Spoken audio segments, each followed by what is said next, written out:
It's just nice to see dancing and movements shot wide so you can actually see it. John M. Chu found dead in a ditch, to be honest. Excellent. That's a great comment. Yes. It was really well shot. Finally, because musicals now are a travesty. God. It was bright too. Like I Yes, think the brightness, like we didn't need like sun in the background to get in the way of like everything, because that was my one gripe with the Wicked movies. Like the sun is in the way in some of these scenes. well, she's clothed by the sun, so Yeah. the sun leaves her alone. The Brutalist, folie et deux. No. I love the idea. It's like, yeah, that's his girlfriend who directed this film, so let's make a little Yeah. musical too. But I mean, I feel like again, this film made me like not look at my phone. Like, when is it? Folie et deux? I was like, really? This movie's still going on? Yeah. I was way into it actually. Yeah, very much. But And I it's see crazy what's because what. there's parts of this movie where she's clearly so fucking bored. Like isn't there any ecstasy that I could do? Like,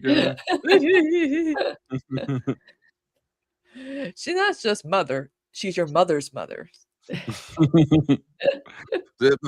the first mother. The first Yeah. mother. Yeah. Hey, that actually could be that actually maybe that was like a working title that they put right for like to ship the movie internationally to other places. You know, without the actual title. Yeah. Yeah. Do you think the band Rooney would have been Shakers? I don't know that band. I feel like that would be like a Conan Neutron thing. So Mm. Yeah, no, he's Throw that missing in there too. for him. Where is he when we need him? Yeah. And No way they made Sinners, but for white But for women. white I mean, I saw that. I was like, you know what? I'm gonna slide that one in there too.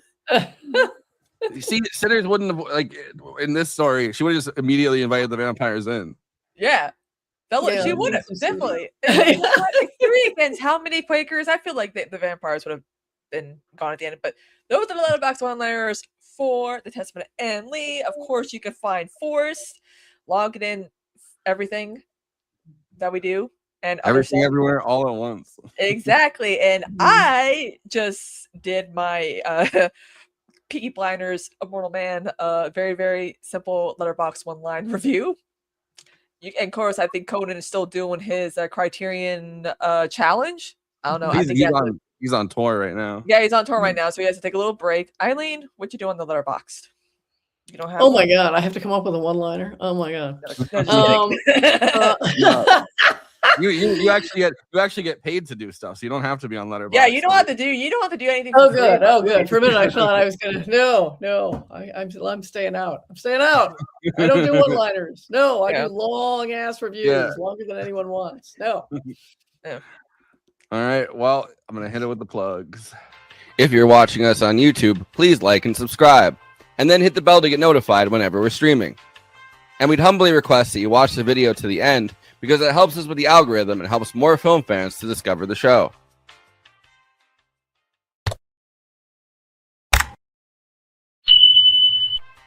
We're also monetized. If you want to get your chat questions definitely read on stream, you can always send us a super chat, which will help us keep the show going. Every cent helps. If you're watching on Twitch, you can gift us a free sub on Amazon Prime with your Prime membership, but getting subs on Twitch is always appreciated, and it helps to follow us on there as well. We also have an audio feed, which is available wherever you download podcasts, if you prefer to listen to podcasts rather than watch the stream. That's updated usually the same day we stream, but watching on YouTube and Twitch is the best way to get the show first, live as it happens. If you want to support us with a monthly donation and get access to all of our after parties forever, which go patron only after we do them, you can become a patron at patreon.com/movie night extra. Link is in the description for that. It really helps us keep the show going since we do have some expenses to make this happen. We also have a Discord community. Link is in the description for that. We sometimes watch movies we cover on there. We get into conversations about everything from film to TV shows to related podcasts. We even have a Discord channel for memes. It's really fun on there. You can find us on all the social media platforms: Facebook, Instagram, Blue Sky, Twitter, and Threads. You connect with us on all of those. Talk to us. We'd love to hear from you. Lastly, we recently made a TikTok at Movie Night Extra. We're putting up short form clips from the episodes. Okay, passing this to Conan so he can tell you about his music and this week's Protonic Reversal. Conan, who's on Protonic this week? Well, Conan's on tour right now. March 22nd, he's going to be in Long Beach, California. March 23rd, San Diego, California. The 24th, Phoenix. The 27th, Austin. 28th, Houston. 29th, New Orleans. 31st, Jacksonville. And then, there's a bunch of other cities from there. But you can go on neutronfriends.com and you can get all the tour dates and the locations if you are in those cities. Kristina, what do you have going on? Streaming, talking the politics and the pop culture and with the politics and the pop culture. Yeah, and also to the Animaniacs are on Tubi, so we've been watching downstream, and a lot of people are like, "Damn, a lot of jokes went over our heads," and also, "Damn, these references are very much like it's like it's timeless." I don't know how the Hulu reboot did last, but it's been fun to reminisce and watch like old stuff and you learned every country on the map. Yeah, we already did that. We also did all the capitals of the country. Of course, Wacko got the question wrong because he didn't answer it in the form of a question because it was Jeopardy. It was fun. All right, Eileen, what do you have going on with Film Suck and with Jacobin reviews? Let's see. Film Suck. We're about to record an episode on the Chris Fleming special live at the Palace. I don't know. It's on HBO. I don't know if you watched it, but Chris Fleming is absolutely hilarious comedian. Yeah, he's got a huge following on YouTube. I think a company is coming. Company's coming. Oh my god, he's got just some classics. But this is his one. His clearest bid for mainstream recognition, more mainstream, I should say. So anyway, we're doing an episode on that, which is very fun and very exciting for us because I don't think he's not nearly as well known as he should be. And for Jacobin, I'm working on it hasn't come out yet, but it will, next few weeks. I'm doing a tribute to Iranian cinema. Iran has one of the greatest cinemas ever, and of course, the United States is busy bombing the hell out of the country, and it's not perhaps of the first thing we should mourn, but it's one of the things we should mourn. Anything that to impair the work of some really, really great, transcendently great filmmakers. So that's what I'm working on for Jacobin right now. Chris Fleming always I have a friend that kind of looks like him. Oh, really? Has a similar I don't know, like almost like pansexual kind of vibe to him. So yes. As he said, there's been a national manhunt for his pronouns, with people trying to figure out how to classify him. And Chris is like any. It says any. Yeah, pick any. All of the pronouns. I'm surprised someone hasn't, just make a big pile of the pronouns. They're like, all the pronouns. Those are mine now. Yeah. But Eileen, final thoughts on The Testament of Ann Lee. Come for the dance scene. It's because you haven't seen anything, and they're more moving than you think. And stay for the wild-eyed religiosity, which people just don't appreciate nearly enough.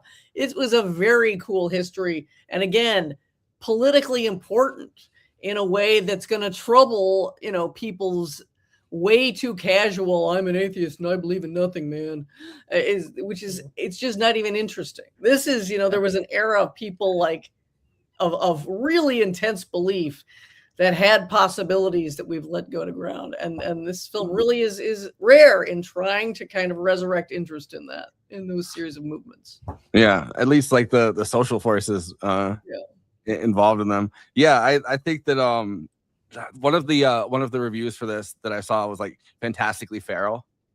Yeah. It really is. But Kristina, final thoughts. Yes, this it's really sad that this did not get the Oscar love or much award love after doing so well on the film festival, tour basically. Mm-hmm. And I don't know if this is when you saw it, but I saw it when we were doing the Independent Spirit Award thing. They sent all the screeners, and that's when I saw this. Yeah. Mm-hmm. So like it's like a film that really just it's came and went almost, like barely even like came and went. And the fact that Amanda Seyfried could have been like a favorite to like win a lot, just kind of just didn't happen. And it's sad because like in a world where the biopic is very annoying and people are very like bored with cinema. I mean, I will say this with these two directors, obviously with this film, it is like very visually stunning cinema, very big, bombastic, working, and make it into a musical, with the Quaker hymns, great idea, very creative. I just eventually it'll do well, like with streaming, and I'm hoping that's the case.